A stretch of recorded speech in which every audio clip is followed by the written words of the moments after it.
Hey guys, so this is Raymond, and today I'm going to talk about the foam sword project that I've been making, and I'm going to give you some updates and some information about them. So we're going to focus today on the hilts. All right.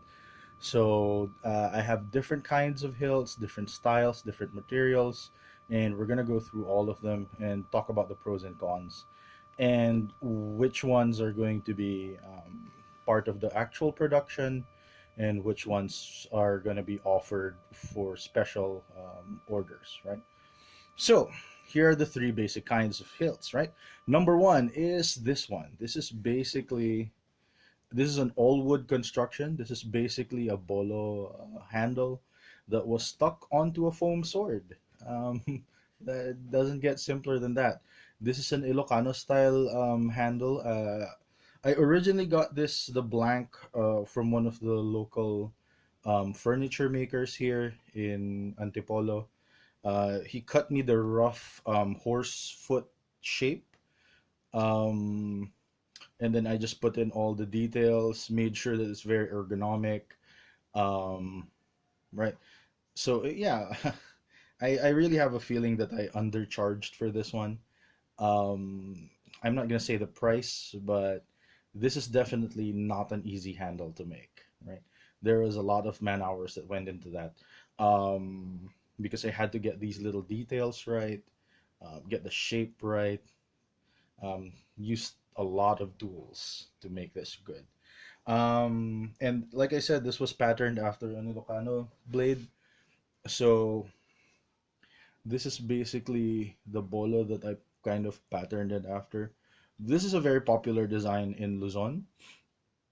Yeah, super popular all over Luzon. So you can see this in Ilocos, Nueva Ecija, and even but as far south as Batangas, and Bicol. They have their own flair for it, but it's a little bit different.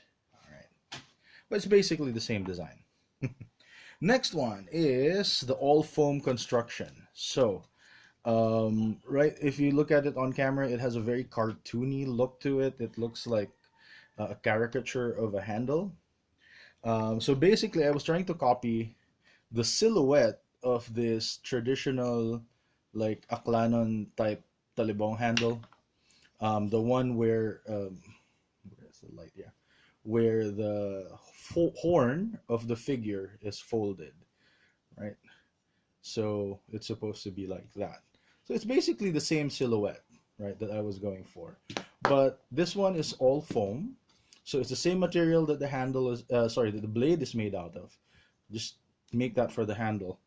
And the main problem with this is that this part where you have this curve is where a lot of tension is, right? Like some people you would normally grip it like this, right? But there are people who would grip it farther down like this, and it's a legitimate way to hold your sword. So I didn't take that into account. So the main problem with this thing is you get tear outs like this. But we'll talk more about the pros and cons later.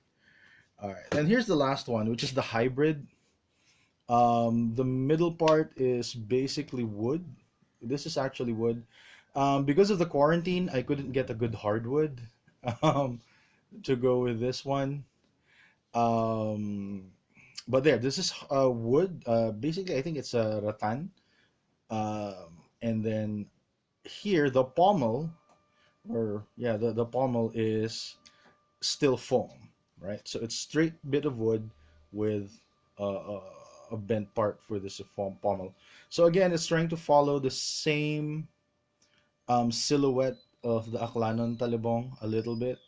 You can really see that's what I was trying to go for there. So those are the three types: all wood, all foam, hybrid. So what are the pros and cons? All right, so we're gonna have some criteria for this. Criteria number one is realism, right? So how realistic it is compared to a real sword. Next is safety. All right. And I think those are the two main criteria that you look at when you do this. You could talk about handling a little bit, but for me, that falls under realism because the real sword handles really well, right? That's your gold standard. Anyway, so when it comes to realism, hands down, this is the most realistic handle. When you hold it, when you move this thing around, it feels really realistic. Like the weight, the balance of the blade really feels like a real weapon. All right, or at least it's very close to holding the real deal. All right. This one, when it comes to realism, the moment you hold it, you know you're squeezing a foam handle. All right. So some people just don't like the hand feel of that. Plus, you can't get the really fine, like, if you take a look at the real wood handle, you get this really steep angulation, right? You It's very hard to do that with foam while keeping structural integrity. So you have to make it a little bit blocky, right? Plus, you have to make sure that the core material stays inside, so you need a lot of material between the hand and the core. So yeah, this is probably the least realistic. Now this one is, it's a hybrid, so it's between the two, right? When you grip it, the stiffness of the wood gives you really good feedback. All right, it feels nice in your hand. It has that responsiveness that you'd like, but you don't have the same wood feel, right? Because to make the wood match the foam, I had to paint them more or less the same color. So it doesn't have the same feel as wood because this is coated in, the same rubber paint that I use. All right. So basically, when it comes to realism, very realistic, least realistic, almost toy-like. But when it comes to the hybrid, this is for me, it's a good compromise. Now, why do I think that it's necessary to compromise and use a hybrid foam wood construction? Why not just go all wood all the time? Like I could probably get I can order this in bulk probably. Like if I go to a clan and order this, I can probably have a couple of dozen of these sent over to me, and not just this one. This one is like a very plain Jane kind of handle. I can get some of the fancy ones with the horns and everything, with the really detailed carvings. I could get those. And it's not going to be that, well, it's going to be a bit more expensive, but not by much. All right. Um, so, why did I decide to create like a hybrid foam and wood handle? Well, the main concern is safety. So that's our next criteria, safety. The problem with this one, all right, with the all wood construction is that thing, right? Let's see the light. All right. That pommel juts out quite a bit, and if you take a look, it's very, very pointed, right? So it's very easy for this thing to hit someone, right? Now, I mean, if you're just sparring with your friends and you have rules and everything, no one's going to use the puño, fine. But accidents do happen, I've sparred with something like this before where it was a really hard handle. Oh no, not like this exactly. Like I've sparred with a padded stick where the core material, the little bit of rattan is already peeking out at the bottom. And we figure, look, there's no puño strikes. It should be fine. 2 minutes later, someone's arm is like scratched open because the puño just accidentally hit him and then just scraped all along. So that's the main concern I have with this one. If you're just sparring around and you're very controlled, yeah, you can get away with this. And I think the original owner, the owner of this thing, the guy who ordered this, is not going to use this for heavy competition. He's just going to use this to train his club. So this is fine for that purpose. I mean, this is actually excellent. It gets you all the realism you need, and you can stay relatively safe. But safety is up to the practitioner, not on the design of the weapon, right? So that's why I decided to use a foam pommel for this one. So just in case you hit someone with this, even by accident, I mean, it's gonna hurt because this, I'm not using the same foam that you use for a mattress, but it's nowhere near as dangerous as this one. You will still feel the force getting dissipated with this one. So the reason why I have a hybrid handle is just for safety, right? Realism, safety. That's the only thing that I'm thinking about at this point. So those are the materials that I use. Now I'm going to show you guys some of the other hilts that I've been experimenting with as of late. The quarantine has been heck on me. Has been really hard on this whole construction process because I'm experimenting with new production techniques, new designs, and every time you have a new design, you need a new tool sometimes to build it. And with the quarantine, I just don't have the access to the stores that I used to the supplies that I used to. So making new stuff is a bit hard. But here's a new one. Here's another one that I designed. Now, so this is a hybrid handle, wood up here, foam pommel, right? And then it has a wrap around it. So that's actually a plastic wrap, but has I put a metallic shine on it just to emulate.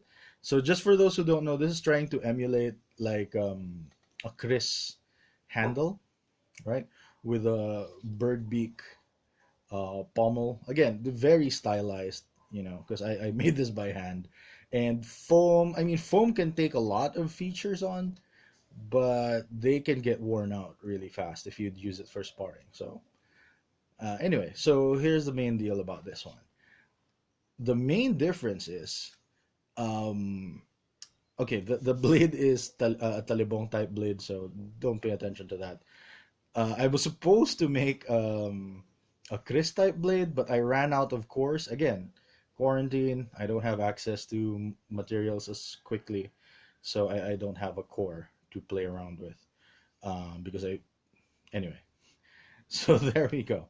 But the main thing here is if you take a look, if we compare them, so this is the Chris type, right? And this is the Talibong type. As you can see, there's a very significant difference in the drop of the handle, right? And that makes all the difference, actually. This makes for an interesting sparring match. I could definitely see someone using this one and this one. It would be an even match because the blade lengths are about the same. Actually, the blade lengths are the same, but the overall lengths are about the same. Um, but it would be interesting because this works better with some techniques than this, while this works better with some techniques, and it's never the same techniques. So for anyone who's interested in using a drop blade, I can make a drop blade or a drop handle design, and it'll work. It actually feels nice in the hand. That little cockatoo um, bird beak thing just hugs the hand really nicely, and it really lends itself to certain techniques. So you can even do this kind of grip, right? And then just pow, and just wiggle it around. It works really well. Um, I'll definitely be making a Chris blade with a Chris type handle in the future. My only concern with this design, and I haven't tested it in full sparring yet, is that the wood might not be able to take all of the shock. But we'll see. I think the wood that I'm using here is rattan, so it's not that great. So I suspect if I use a hardwood, the same way I'm using a hardwood here, that would make all the difference, right? So that's me having fun with this one. This is just my personal blade. I'll use it to teach a class or whatever. But I'm not selling this one yet. But if there are people interested in getting, because if I'm selling it, I wanted to have a Chris blade with a Chris handle. I don't want to hodgepodge it right now. But if the customer wants a hodgepodge, who am I to argue, right?